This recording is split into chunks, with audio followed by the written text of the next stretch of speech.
Hey there, my friend. This is Dr. Anthony Balduzzi, founder here at the Fit Father Project and the Fit Mother Project.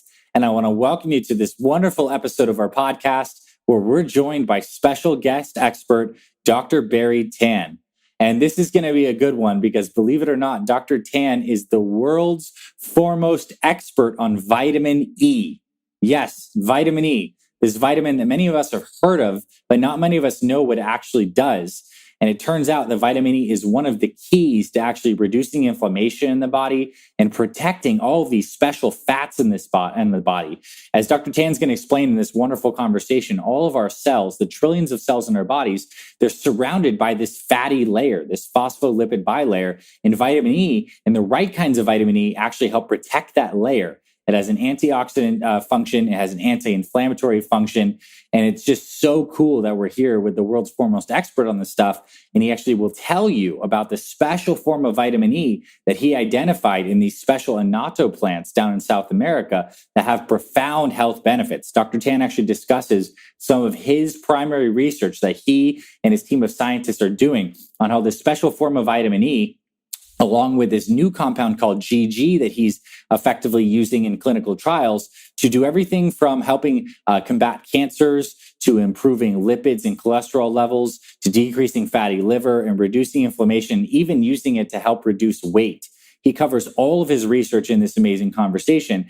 And I originally stumbled upon Dr. Tan around a year ago where I saw him interviewed on another great health podcast. And I was just blown away at some of the nuance of this stuff, right? I mean, I know here in the podcast, we're talking about a lot of these big picture pieces like getting our nutrition to be simple and sustainable, moving our bodies and exercising and the right kinds of mindset things. Well, when it comes to this world of health, this stuff, as you know, is like super deep.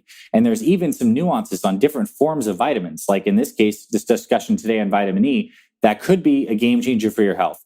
So I'm excited to bring this conversation with Dr. Barrie Tan. I mean, he's a real expert in this space, and he's just a really charming man and a guy who's just doing a lot to promote wellness on the front of vitamin E. So if you never thought about vitamin E before, you're going to learn a lot today. And I think you might even be inspired at the end of this to check out some of Dr. Tan's supplements. He runs a company called American River Nutrition that actually sources the finest source of this special vitamin E that he's going to talk about in today's episode. My wife took it during pregnancy. So we recently just gave birth to a baby girl, Brooke Balduzzi. And throughout pregnancy, I had her actually take Dr. Tan's supplement because I think it is that powerful for health. So without further ado, let's get into today's episode with Dr. Barrie Tan. I know you're going to love this one, and you're certainly going to learn a lot about vitamin E. Dr. Barrie Tan, welcome officially to the Fit Father Project and the Fit Mother Project podcast. I'm so happy to have you here. Thank you, Dr. Anthony. Great to be on your show. And hopefully this will be a very instructive and useful information to the audience that have been faithfully following you. It no doubt will be. And I think this is going to be a really cool episode, probably one of our most unique episodes, because we've never had a actual primary investigating scientific expert on here to talk about a vitamin E, that you've dedicated pretty much the large part of your life to studying. And now it almost begs the question, if one man is to study vitamin E for over 30, 40 years now, what fascinated you so much about vitamin E? And tell everyone listening what vitamin E even does. Some people may be familiar, some people may not. So let's start high level, then we'll kind of drill down on how vitamin E might be one of the key things to do to have a good anti-aging and longevity. Yes. Thank you. Thank you for that lead-in. Vitamin E is known as a vitamin discovered by two scientists in University of California, Berkeley, 100 years ago, exactly, 1922. And they discovered vitamin E has the ability to prevent the growing fetus to able to allow the fetus to go to full term. That's the reason for the vitamin E. Most people today don't know vitamin E as that. That was the reason. Most people today, however, know that vitamin E is an antioxidant. It's an antioxidant because our body have 38 trillion cells, about 5,000 times the population of the earth. And all cell must have cell wall and a tocotrienol structure look like that. Our flesh look like that, like this. And then if I put the back here on, see that? The black color is the carbon, hydrogen. So it's very lipid soluble. Yeah. So if you think of the whole box where my face is the cell membrane. So this stick into the cell membrane. If any part of the fatty acid is oxidized, and then the antioxidant will grab the oxygen and then make it whole again. That's it. And now the audience is probably aware of and probably spares because you hear about everything in the universe. People talk about antioxidant. I want to help you to cut to the chase on it. Yes, there are many things that antioxidant, but I care most about antioxidant that protect the fat. Why is that? First, we have about 30% fat in our body. If you don't believe me, you put a stick of butter in your Phoenix area out in the sun, and you come back even 1 or 2 hours later and you smell it, that's the oxidation of fat. If you drive past a roadkill and you smell it, you know exactly what I mean. So the first thing to go bad is the fat.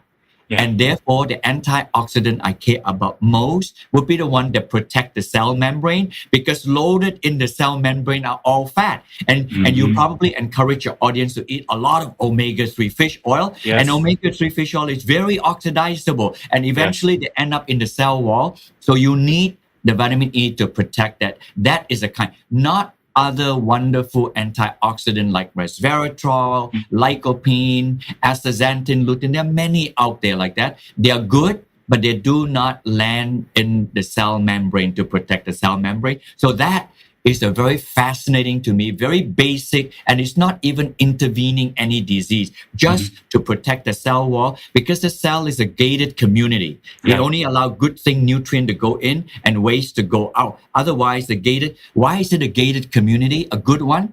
Because inside the cell is your nucleus. It protects your DNA. It's got the mitochondria that make the energy using ATP, like CoQ10. If that is compromised, well then everything else will follow suit. It's not a good idea. So that's a beautiful introduction. And I kind of want to take a minute to recap, because I want to make sure everyone gets this first key point before we kind of proceed even deeper into the discussion. We have trillions of cells, and they are filled with this phospholipid fatty bilayer, this outer bilayer. And those fats are sensitive to becoming oxidized, to having this, you can think of oxidation, I guess, as damage in a very simple sense. But these vitamin E's, these tocotrienols, these special kinds of vitamins, wedge themselves into the cells, and they have tails that can come down and basically help prevent oxidation in these special fats, and then we function better as a result. Is that a decent summary? That is just you did it perfectly. Okay. Wonderful. Okay, so now let's get into this, because this is where I think the conversation is really interesting, where a lot of medical experts, scientific, a lot of people don't know there's different forms of vitamin E. And oftentimes when we look at supplements, and a supplement may have vitamin E, or we see vitamin E in food, it comes in different forms than this very special form of vitamin E that you've been studying, which is tocotrienol. So give us a quick primer on the different kinds of vitamin E and why tocotrienol is the really exciting one when it comes to these biological effects. Okay, for vitamin E, there are 4 tocopherols and 4 tocotrienol. And then they have the Greek letter alpha, beta, delta, gamma, tocotrienol, and alpha, beta, delta, gamma, tocopherol. The one that is most well known is alpha tocopherol. And people know that, and you can buy them everywhere. Now, of the 8, the 2 that is most potent, and because hundreds of papers have been published on this, is delta tocotrienol and gamma tocotrienol. If you just type delta tocotrienol in the Google search, you'll know exactly what I mean. The 2 most potent is delta and gamma. The one that is best known is alpha tocopherol, and like that. But the alpha tocopherol we can get from our diet. These 2, the most potent one, is difficult. And then now I explained that. Let me tell you that I love to do this. I think it's a good segue. About 25 years ago, a much younger me, see that? I was in South America looking at marigold. Why did I do that? I want to tell you this. This is almost an unusual finding of me. The year was 1994. There was a famous ophthalmologist at Harvard, and she discovered that in the back of the retina here, where the fovea is right at the highest pixelation that I'm looking at people here, have a lot of zeaxanthin, and flanking out here are the lutein. And she thought that lutein and zeaxanthin, which is a carotene, is able to filter out the blue light. And today everybody knows you take lutein and zeaxanthin to prevent macular degeneration. I went to South America, and I know that the giant marigold petal will have this. You see, it was a younger me. I did that. So remember, I went there to look for this. Then About 30 feet away from me, I found this plant, beautiful annatto plant, like that. If you look at it carefully, if I touch it, it will stain. So this is the only few carotenoids that I know that actually stain and is not contained. For example, you would expect beta carotene in carrot in the cytoplasm. You cannot stain yourself on it until you rub and disrupt the cytoplasm. And if you were to take Italian sauce, then you will not easily get the lycopene out of the tomato unless you actually abrupt it. If you live in New England, a yucky green lobster or blue shrimp, you cook them, the protein deproteinate, and then you got the beautiful astaxanthin. See? So carotene is normally protected. Not so in the carotene of this. It stains it, and the British call this annatto plant the lipstick plant because of the staining color. So I knew then because it's not protected, something must be protecting this carotene. I thought it was a polyphenol, like many of the antioxidants. Then surprising to me, this is truly the discovery. Surprising to me, it is not a polyphenol. More surprising to me, it did not contain any tocopherol. And most surprising to me, it only contained tocotrienol and the two most potent one, delta tocotrienol, gamma tocotrienol. Then, I went to South America to look for lutein and zeaxanthin. This is actually a sharp left turn on something else. So, and this is in the Amazonia. No, this is an Amazonian plant. Look at this frog here, like that.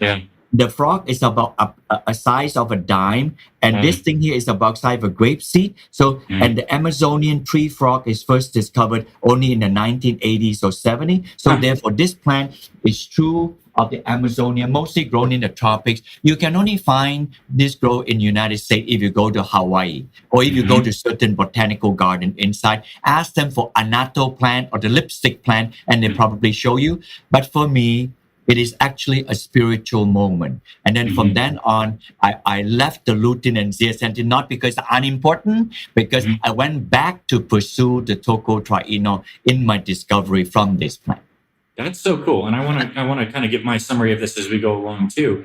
You basically we'll use the word vitamin A, but these carotenoids that many people are familiar with are, related to vitamin A and beta carotene being a form of that. So you went to go look for what we call carotenoids in vitamin A, but then you find that in this very special plant, the annatto plant, that has this coloration that seems to be outside, not inside the cell wall. And you're like, why could that possibly be? How is it not being oxidized? And then you discover that these tocotrienols, the two potent forms, are there protecting these carotenoids, making them bioavailable. And now you're like, wow, this is something special and unique you don't find very often. Let's start to explore this deeply. And then you discover some of these biological effects in a deeper way, or really like look into them more. Is that a fair summary? That is a very fair summary. So all that to say, even though the story is true, is that I went there to look for something else, and somehow my attention is redirected to this. I was already studying tocotrienol, so it is kind of like an accidental find to the learned scientist, like that. But however, when I found this source is unique. Previous to this, Dr. Anthony, I have found 3 sources of tocotrienol. In the plant kingdom, they are tocopherol abound. But for tocotrienol, you only can find 3 in 3 places, and I discovered all of them. The first one I discovered was on palm oil, and the other one on rice bran oil, and then I stopped the research. So the audience doesn't know, why did you stop the research if you know tocotrienol is good? Because rice and palm contain about 25 to 50% tocopherol, and I can't separate the tocopherol. So when I did the research, I found that the tocopherol supposedly to be innocuous, but they were not innocuous. They actually put brakes on the function of tocotrienol. So then I have a functional problem. So therefore, I segue to do carotenoid. And then I found out from this annatto, and the annatto, listen carefully, annatto is the only source of vitamin E in nature, unadulterated, that is tocopherol-free. So right now, I found a source that would not put brakes on the function of tocotrienol. Immediately, I called the father of modern day tocotrienols research, and he was a professor at the time at University of Wisconsin Madison. And then I remember distinctive what he said, Barry, if tocotrienol were to mitigate human chronic conditions, this annatto tocotrienol better do. If it does not, all of our research have gone away. So that was probably in 1989, 1990. And since then, my entire life have been arrested to do research, both in animal study and later the 20 clinical trials in tocotrienol, and would love to pursue that as you asked me a question on that. Yeah, well, let's talk about that now. I think it's a perfect segue to actually looking at some of the evidence that you found from all your research that this is beneficial, and to spell out maybe some mechanisms that you either have seen directly or hypothesize about why it's so effective. And the antioxidant capacity in the lipid bilayer is probably going to be the thing we kind of come back to. But what have you found? Like, why would people care to go down this rabbit hole of like starting to supplement with something like tocotrienol? What are the actual benefits, whether it's on chronic disease or just improving memory or just overall health and function? Like, let's start talking about some of the research you find most compelling and stuff you like to share on the science front. Okay, and I never get to answer the difference between a tocopherol and tocotrienol. A tocopherol and tocotrienol look like a sperm, look like a tadpole. It's got a head, which is the antioxidant part, and then a tail. Imagine this. This would be the shape of a tocopherol. Mm-hmm. The head is the same, and then the tail is this long. A tocotrienol, I purposely blocked the pencil. It will be slightly shorter. Mm-hmm. So because it's slightly shorter, when it sticks into the cell membrane, it's able to move around the cell membrane 50 times faster than tocopherol. Right. So I usually like to capture that as vitamin E captures the bad guy. A tocopherol, because it's deeper anchor into the membrane, it's like a local police in a town, capture the bad guys. And a tocotrienol would be like a state trooper across the whole state to capture, able to surfacially cover a larger surface area. That is just the description of the molecule. Now, as to the function, me and other people have published probably about 500 over papers out there in animal study first. And I'm not the only one, so let's be clear. And then the chronic conditions are lipidemia, high fat, high cholesterol, and then metabolic syndrome that are pre-diabetic. And then we also study diabetes, and then fatty liver disease, this cluster of chronic conditions like that, and obesity like that.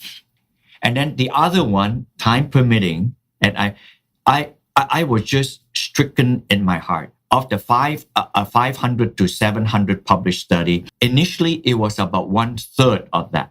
And eventually it became even like half of those studies were not the one I mentioned to you. They were on cancer. Mm-hmm. Cancer is largely thought of as a chronic condition, except for childhood cancer, which is, blood-borne cancer and brain cancer. Otherwise, most of the hundreds of cancer are also aging. Time permitting, I can cover the clinical study we're doing on cancer. That is kind of like a little bit off on left field like that. I decided to do that because half of the study is on it, and I jolly well know the FDA will never allow me approval, but I did that because I want to prove to myself it worked on it. However, later. On the one that I mentioned to you, we did all the animal study, the metabolic syndrome, the lipidemia like that. Then eventually I got to do clinical study. Now, clinical study, you have to choose your battle because they cost so much money and they take such a long time. They are not guinea pigs. They are people. So when you do study with people, it had to be well controlled. You got to do it right. Otherwise, it won't work like that. So we have done clinical study. I'll mention it to you, and then you can decide, okay, Dr. Tan, can you talk about this one or this one or this one? Okay. We have decided to do it on lipidemia first, on triglyceride and cholesterol. Later, we segue to pre-diabetes, the early stages of metabolic syndrome. We also study people with diabetes, already have high sugar, and we have very long study, almost over 8 years, on 3 clinical trials on people with fatty liver disease. It's about 30% of Americans have this silent disease. And we also study postmenopausal women with osteopenia, and also study 50-something, 60-something-year-old men and women who are obese. So those are all the different chronic conditions that we study. So now I pass it back on to you. You can just pick and choose which one you like. For sure. And I'd like to actually quickly go through most of those because I think they're relevant to everyone listening. But let's start with like the hyperlipidemia, someone who goes to their doctor and they get lab work that comes back that says they have high triglycerides. Maybe they have certain patterns of high LDL, low HDL. Like, how does it affect blood lipids if you do take something like a tocotrienol? What have you found from your research? Okay. The typical lower lipid cholesterol lowering is statin drugs. It inhibit a pathway. We call it the mevalonic acid pathway. Just think of that pathway as Interstate 95. There are no interstate more traffic than Interstate 95. It's 1 in 3 people drive on that interstate. The cholesterol pathway synthesis is that because all cells need cholesterol to live.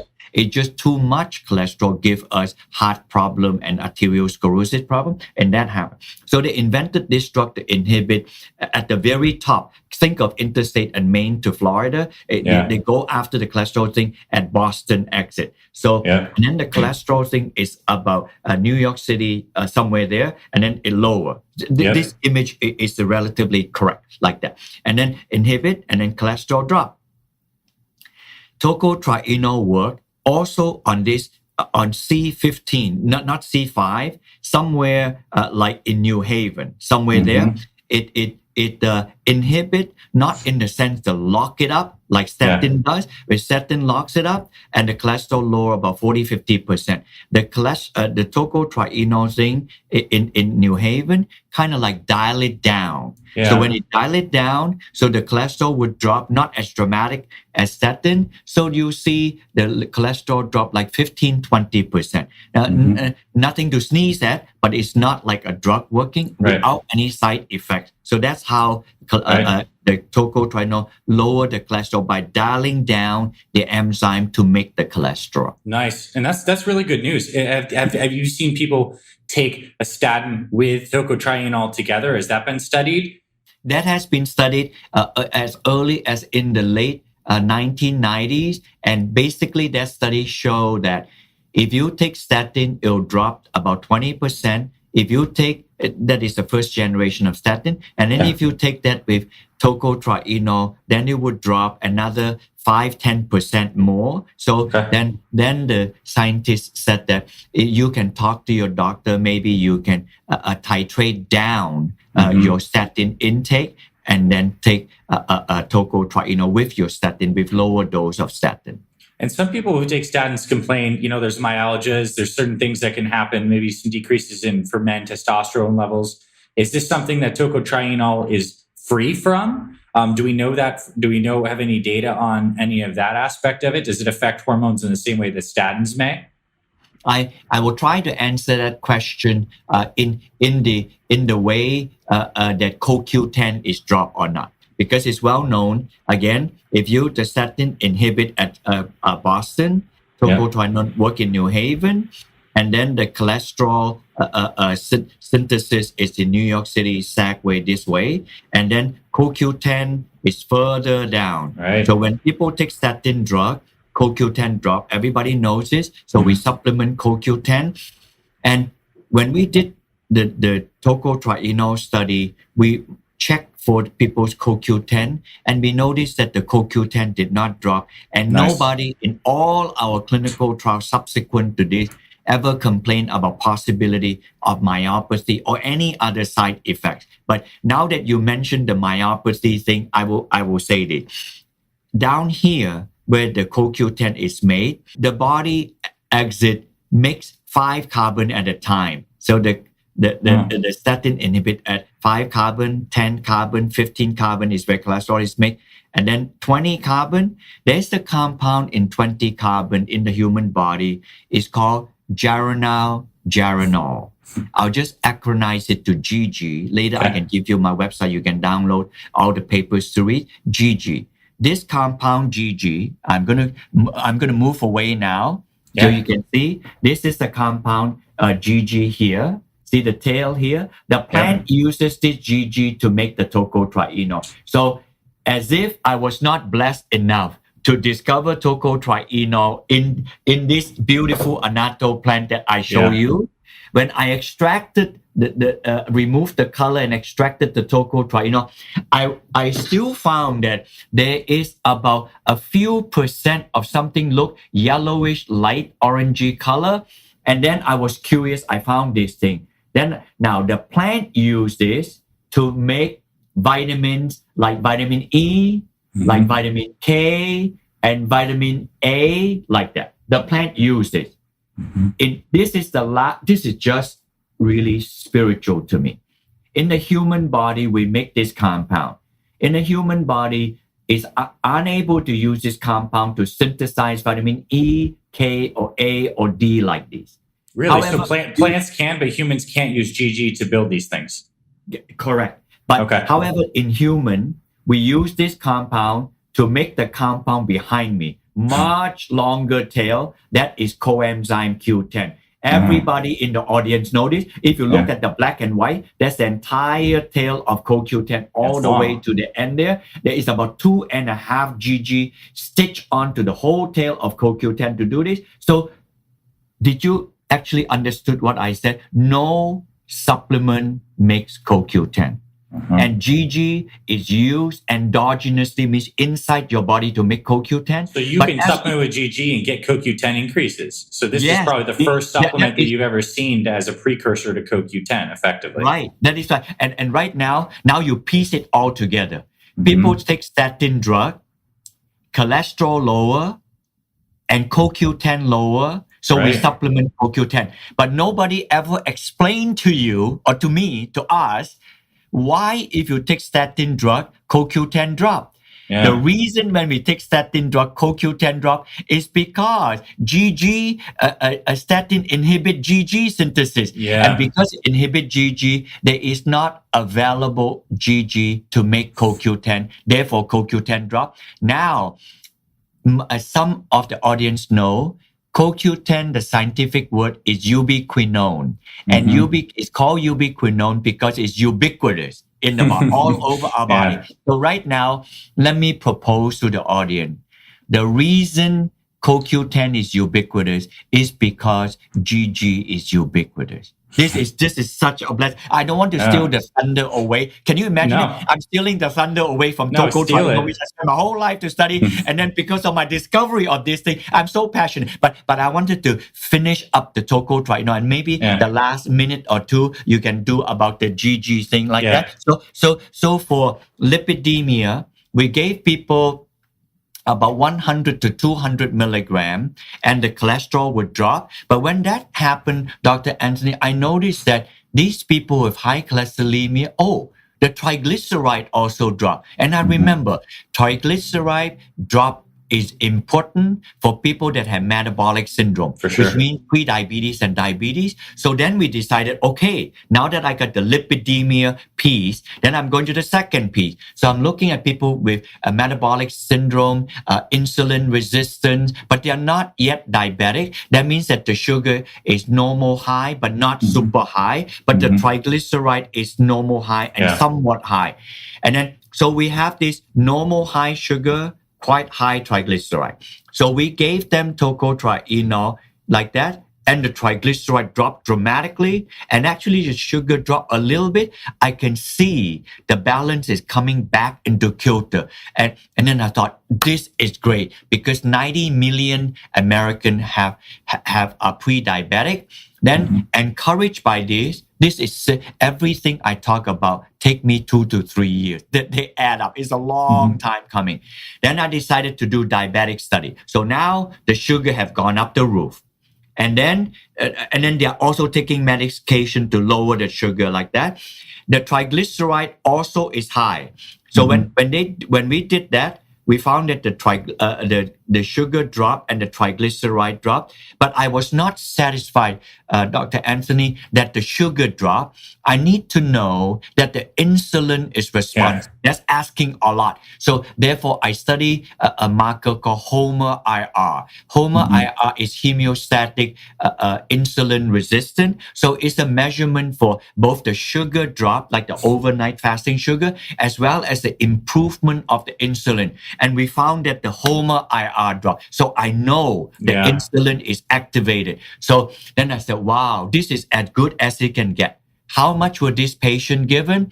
They were given, the lowest dose was about 250 milligram, and the high dose is about 400 milligram on this pre-diabetic study. And is that once per day, twice per day? Is it taken with a fatty meal? Does it matter? Okay. Always taken with a fatty meal. If you take it on an empty stomach, then less than half will be absorbed. So it's a waste. So take it with a fatty meal. And then how much? Take it twice. Up to 300 milligram, you can take it all at once. So if you have 400 milligram, you take it twice a day. And typically, I take mine with lunch and dinner. And why would I take it? I'm a small size guy, but I have genetic hypercholesterolemia. So I wanted to take it because it also low. Oh, I forgot to tell these people. Oh, I'm so glad. When I did this, I knew that these people who are pre-diabetic and diabetic have systemic inflammation. Right. So we measure the C-reactive protein and the interleukin-6, and you can clearly see physiologically it calmed down the inflammation in the body. But I will leave the last piece last. After this, I decided to go for the biggest one. About 25 to 30% of the American population have fatty liver. Who would have guessed 30 years ago, when people have cirrhotic liver, is because of over drinking of alcohol. And today, we have people liver looking like people who have consumed over excess of alcohol, but have nothing to do with alcohol. It has to do with seriously heavy fat. Enough that this condition is called NAFLD. It just acronized for, it's a lengthy word, but you got the gist when I say the name of it. Non-alcoholic fatty liver disease. Yeah, so basically having scarred, hurt livers, no presence of alcohol. It's from our diet, obviously, and what we're ingesting, from a high sugar content and a high fat content. Yes. And then this liver, just so people know, it's like we had the idea it's like it helps detoxify things. Yes, it does, but it's one of our main metabolic organs that helps maintain our blood sugar. It helps, process all these different kinds of things. When the liver becomes fatty, it just doesn't work well. And then all this stuff starts to happen. So take us away on how vitamin E and tocotrienol interfaces with this story. Wow, this is you said that it make the liver not able to work well. I'll come back to that, and I'll give you a reason when the tocotrienol fixes the liver, how it worked well, and it has to do with weight loss. But I'll wait that last. So we decided to do clinical trial on people with fatty liver. We did a 3-month study. So we did the usual measurement about triglyceride, insulin, sugar, because all these are a little bit out of kilter like that, and inflammation. So after 3 months, we found out that, okay, the liver enzyme, AST, ALT come down, their stress liver enzyme, they come down, C-reactive protein, all these come down like that. See, normally people would just talk about this. We have so many data proving this so fantastic. It will be insane if a person who has it will not take this, But just a 3-month study.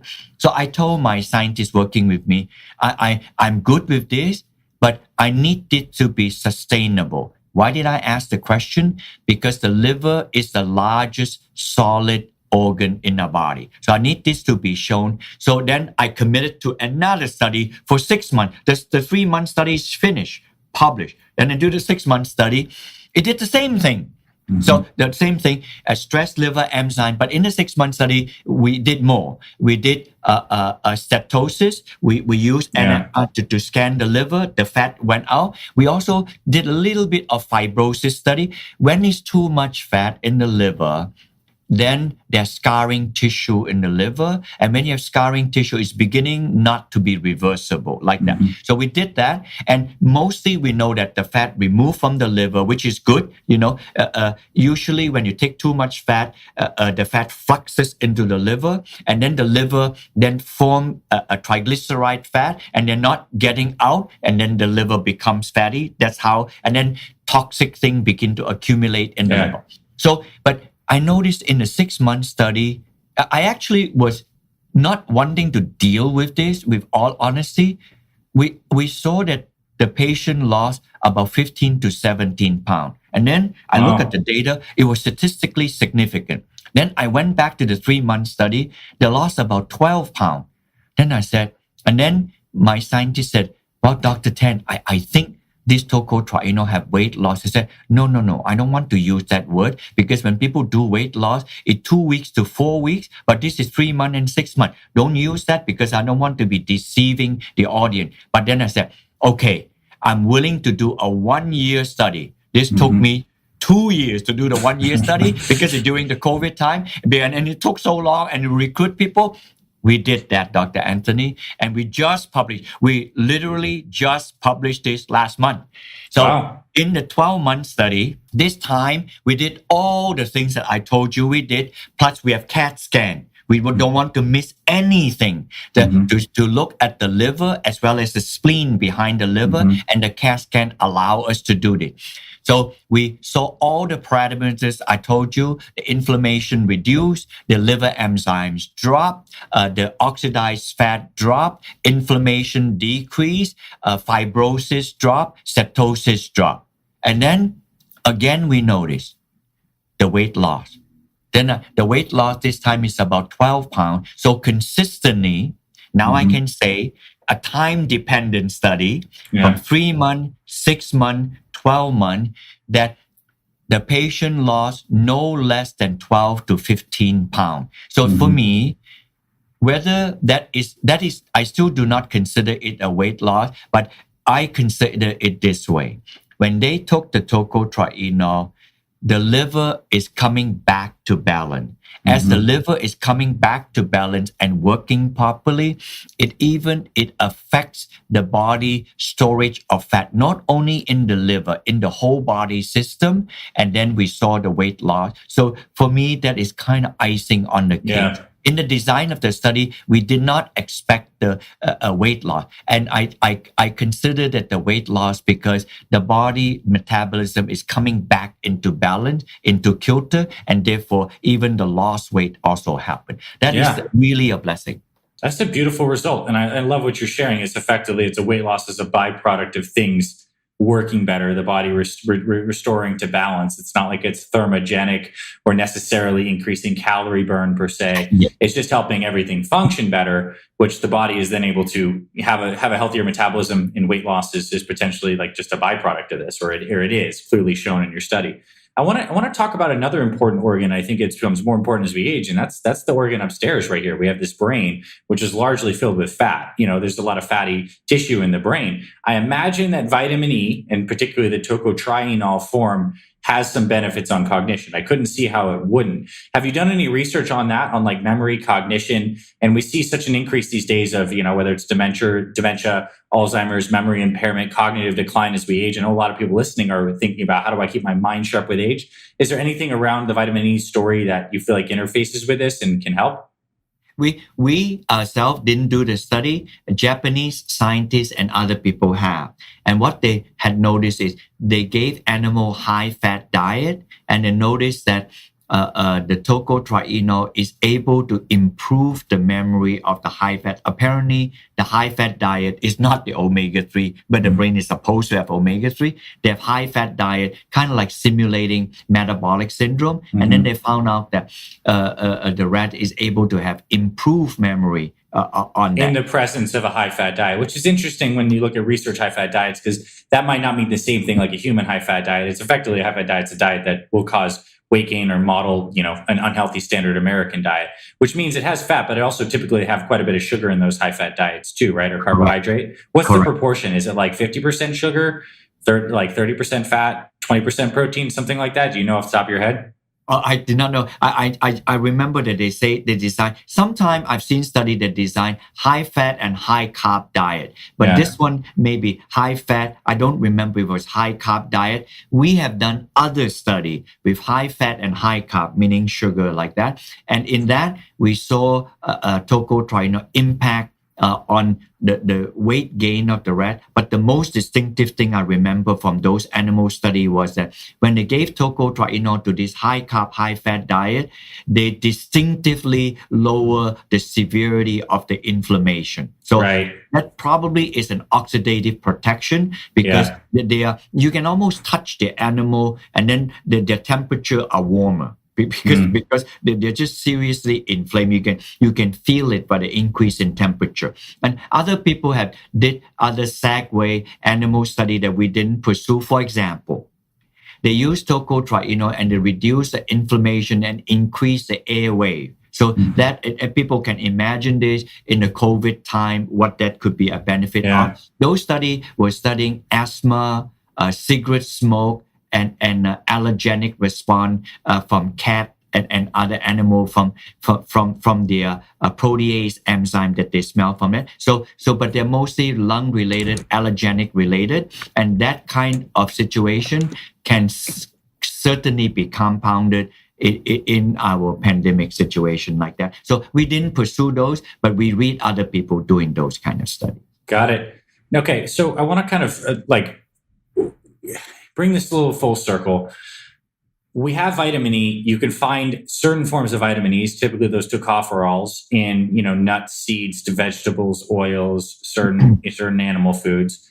It's right to say from your research that tocotrienols, particularly the two forms, I believe it's the delta and the gamma, are the heavy hitters, and they're pretty much not found in foods. I mean, in very little amounts. They're in rice bran, they're in palm oil, but they also are in annatto is really where you find them in massive abundance, along with GG. Yes. So I think this is an interesting scenario we're at here, because normally good nutrition advice would be eat a colorful diet, eat good, wide range of different kinds of foods, mostly non-processed, and you're going to get health benefits. But this seems like a scenario where to really reap the benefits of the research you're doing, you would need to supplement. You would need to go out of your way, unless you have some way to get annatto and you're not around that and you incorporate that into your foods. Like, supplementing is the way to kind of get some of these benefits. Speak to that, please. And I know you personally take your supplements, and this is a caveat too. I told you this before we hopped on, is I heard one of your interviews maybe almost like a year ago, and I was so blown away that through my wife's last pregnancy, we had her taking the tocotrienols, your specific supplement, the Delta Gold, the whole time, because when something's growing, right? We know the vitamin E research on full-term babies, but when something's growing, you could use all the lipid support possible. So is this something that people need to supplement, and how expensive is it to supplement with something like this? And another question in there, to throw one more in here to see if you can remember all this stuff. What supplements do you take for your own longevity and well-being besides, probably your GGs and your proper form of vitamin E? Okay, I'll answer the first part. When you take a normal, what is normal, right? People ask, an American diet, we typically would get about 10 milligram or about 15 milligram of alpha tocopherol just from your normal diet for that part of the vitamin E tocopherol. On the tocotrienol, based on an American diet, probably 2 to 5 milligram, just eating from food like that. Yeah. You can find tocotrienol, small amount in nuts like corn, avocado, pistachio, like this. So in the American diet. And we don't consume a lot of palm oil, although some food are made with palm oil, you have more. And rice bran oil is a well-kept secret. Japanese make tempura with rice bran oil, and they have more. And mostly they make the tempura because it's crispy, but the tocotrienol protect the frying process. Not like the frying process. That's interesting. So that's that part there. If you're in South America, where the people use a lot of annatto like that, in the West, by the way, we use annatto for coloring cheese. So the next time when you go to Trader Joe or Whole Foods, the cheese with yellowish orangey hue, that's probably annatto. So it's not a strange plant. We use it since time memorial. But people not talk about the tocotrienol in it, but still it's a small amount. If you eat South American food like although there's a lot of carbs, so it's always checkered. If you see Mexican rice, you see that they're looking a little orangey color, so they probably have annatto in it. And if you were to go to any Hispanic store, and if they do not understand when you say the word annatto, just use the Spanish word. They'll instantly know. It's called achote. ACUITE, achote. Then they'll show you a bag. It's relatively inexpensive, and you go online, you can learn how to cook all kinds of Spanish-related food. So if you were to be in South America, you probably could get about 5 to 10 milligram from it because of the abundant use of annatto, not common in the West here except for cheese coloring. So in a normal person taking it for antioxidant health, like cell membrane I mentioned to you, depending on the weight of the person, this is a generalized number, 100 to 200 milligram for antioxidant protection. So if I have mild chronic condition, or I have a family history of this and that, my parents are this, my brother, sister have this, then probably anywhere from 3 to 400 milligrams. These are round numbers. And if I have a serious chronic condition, I describe a few in our clinical trials, then they're probably more like 400 to 600 milligrams. So I just give you a range. Now, I know you didn't ask this, and I didn't answer that what supplement I take. I will do that like that. I just want to put in 1 or 2 minutes thing on talk on cancer. Cancer is a dreaded big C word, and no, we don't want to deal with it. We hope that all of us can dodge the bullet. We're healthy, and even dodging the bullet, we also have to dodge the bullet of our genetic makeup that could also default into cancer. It's just really like that. There were 1/3 and become half of all the animal study say that tocotrienol is massively able to kill the cancer. And when I read, and then I'm making tocotrienol. And then I decided that I'm going to put my own money to find out in clinical study to see if tocotrienol would mitigate cancer or not. And even if I do, and if it works, I still will never get FDA approval. But I didn't care. I need to know. So I did. That is a will of me. And then the star lineup, the chief oncologist in Denmark, nobody in the US, in Denmark, he was wanting to do studies, and many of his patients would take experimental drugs, and then when they will not work, and then they pass away, and then the surviving spouse would get reimbursed from the government. This is not allowed in the US, but they're allowed there. So in other words, they waste a whole bunch of money anyway, and then for drugs that didn't work, experiment. So he decided to do that. So right now, we have in Denmark about 6 to 8 ongoing, some finished, some aborted, clinical trials. And it probably cost the government $15 million for which we didn't pay. But I have to provide the medicine. And the medicine does cost me to provide it to them, make it in a proper way for them. These patients take 900 milligram, 300 milligram each for breakfast, lunch, and dinner.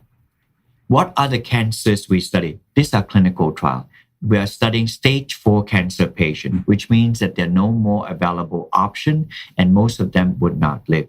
So to just remember the context. They're not stage 1, 2, 3, stage 4, but no option. They've gone everywhere like that.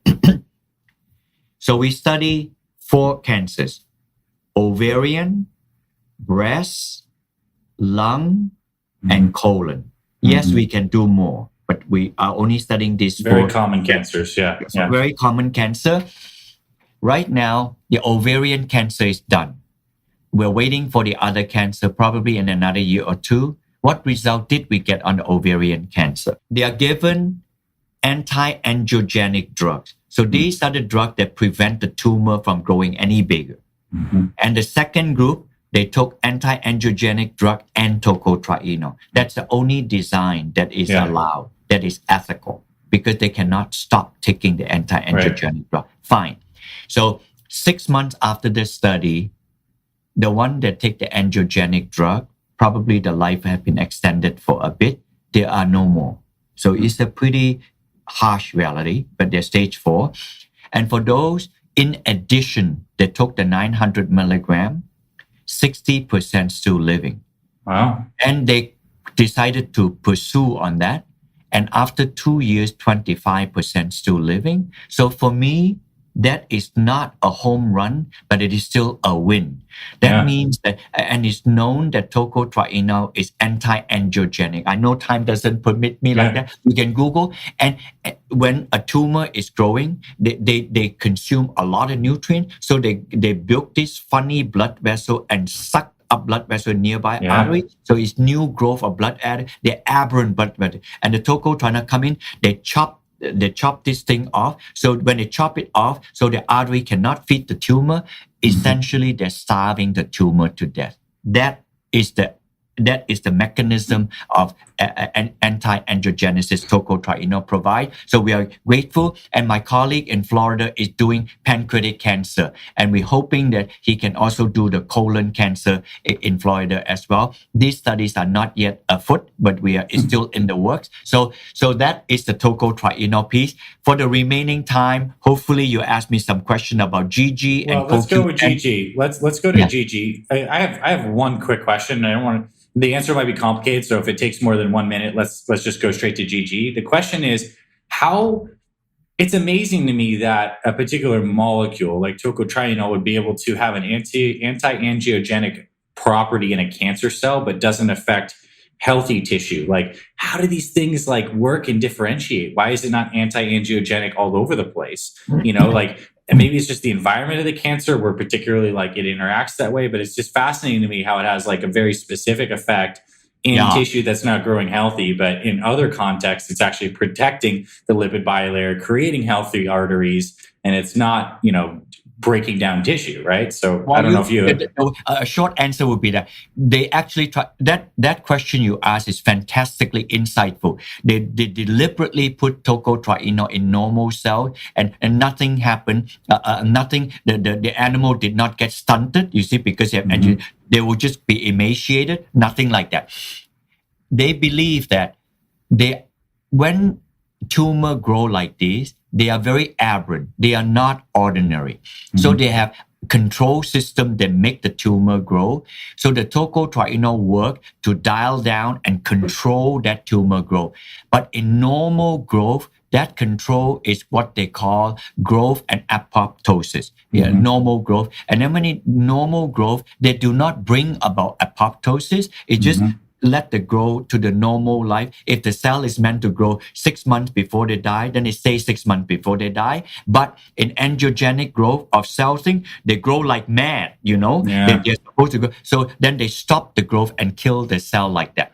But another time, if you interview me again, in the case of psoriasis, in the case of wound healing, that is normal. You want angiogenesis because if there's no angiogenesis, and tocotrienol is known to have wound healing and actually wound healing, which is supporting angiogenesis like that. And so, but that will take another.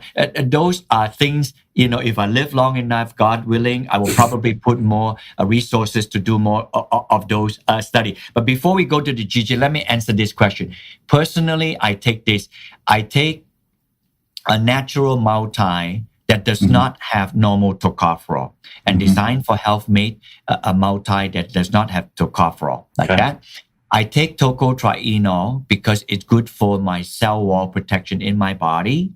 And then I take CoQ10 because it protects me as I grow older in my cardiovascular health. So those are the main one I take. Of course, in addition to that, I take fish oil because I cannot consume enough omega-3. And then beyond that, periodically, I take some resveratrol like that. So those are the added on. But the 3-4 main one are CoQ10, tocotrienol, a multi that does not contain tocopherol like that. And GG to prevent me from having any sarcopenia because of muscle. I know you're going to ask about that. Well, let's go. Let's talk about GG. And again, to kind of make sure everyone's kind of caught up, is GG is this building block that our bodies use to make CoQ10 and these other, which is, again, ubiquinone, ubiquitously found in all cells. It helps with energy production. And it was spiritual for you because you found the GG were these Lego blocks of building up, and you found a source of it, and you found how important it is, and you understood how statins kind of block higher up in the pathway and cause problems. So let's get into GG. Like, Okay. where's the story get bigger, and let's get into the highlights of the GG All right. story. If you can still hear me, as I show Yeah. you, in the front here is the GG molecule, also from annatto, and in the back here is a large, long tail CoQ10 molecule. If you look at the tail, the black and white molecules here, so 2.5 lengths of the entire tail of CoQ10 comes from GG. I'm actually saying that if you take GG, or whether you take GG or not, the reason your body make CoQ10 is because of GG. And the reason when people take statin and then a CoQ10 drop is because it's on the same pathway. It inhibits GG and therefore CoQ10 drop. So you know that now, as we grow old, even if you don't take statin, if you grow old, older, when a person after 30 years old, 40, they begin to notice 50, 60, even more noticeable, they begin to have increased muscle mass loss. We should have about 40% muscle mass and the skeletal muscle protein like that, but they're lost. And nobody seems to explain why, and everybody is taking copious amount of amino acid and protein. They are not necessarily bad, but GG is required for the making in the body of skeletal muscle protein. I'm saying as simplistically as I can.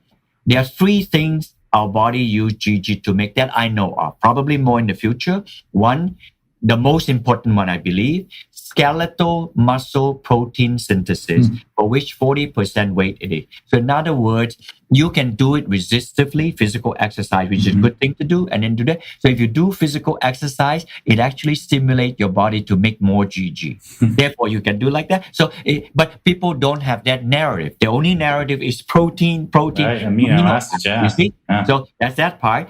And the second one, GG is required for the synthesis of CoQ10. I explained that to you. That is the energetic to give us energy. And the last one, like that, I don't have time to elaborate, but to let you know this.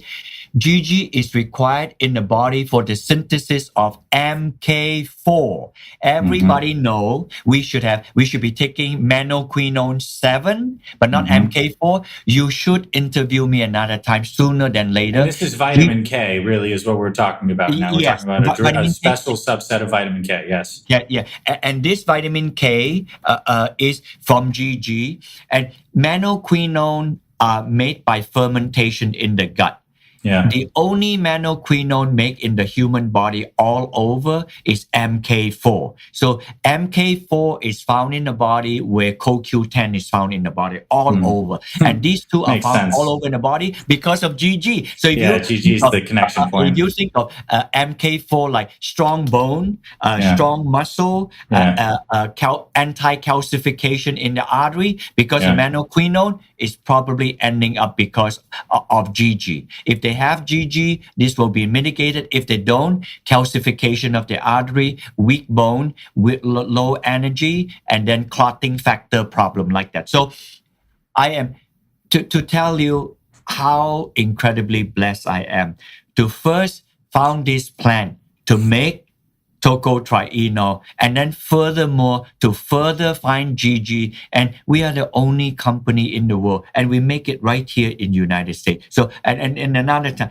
I was not born in United States. I'm an immigrant here, though I've been here for a long time like that. And then I have many people asking me, why don't you make this in other countries? I said, no, this is not my country of birth, it's my country of adoption. I love the US. I'm going to make it here, and it's going to stay here. And then now I have the privilege to say that this GG and tocotrienol is made in the United States, right here in Massachusetts, and this has huge blessing to people. If you go on our website, you either type my name, Barrie Tan, spelled Barrie, or you go to American River Nutrition. You probably can download all the papers of GG, of tocotrienol, and we also make a product where the GG and CoQ10 put together. We call it duoquinol. So delta gold, GG Gold and duoquinol. That's it. We don't make anything else, and we don't even make finished product. If you go to the website, it will list all the companies selling them. So if you want to buy tocotrienol or buy vitamin E, make sure it is not tocopherol. And if it is tocotrienol, make sure it say annatto tocotrienol. And if you want to buy the one that made from us here in Massachusetts in the US, make sure in the back it say Delta Gold somewhere. That means that they make their brand, but they got it from Delta Gold. But if it's duoquinol, which is the CoQ10 and GG, or the GG Gold, we are the only company in the world making it now. Well, was this a absolutely wonderful and informative presentation? I mean, thank you. I do think it's a privilege to be able to interview at this point in your career, having learned so much and yet also pushing so many exciting fronts. I wish you a beautiful next few years ahead, continuing to be a champion for the importance of tocotrienols and GG. I mean, this is literally the first time I'm learning about GG, so I'm really pumped up. And I know a lot of people listening will find this. I would encourage you, this conversation, this is the one you might want to listen to a couple times over and over to really let it sink in. And of course, there's going to be a link to American River Nutrition, your website, and all of this in the show notes, whether you're watching on YouTube or you're listening on one of our podcast platforms. There's going to be links to Dr. Barrie Tan and all of your amazing stuff. Thank you for coming on, spending your time with us today, for doing all the amazing research. It's very clear to me that you're a man driven by tremendous passion. And I love that this has become a spiritual thing for you, like a deep calling forward of like epiphany and now sharing for the goodness of others. It makes me very happy. So thank you, Dr. Tan, so much. It's amazing to have you today. Thank you so much. And if you want to download the book, it's free of charge. You can go online and then download it. The book that I show you here is A Labor of Love. But thank you so much. Have a wonderful weekend, all of you guys. We'll talk to you guys soon. Thanks so much, Dr. Tan. Thank you.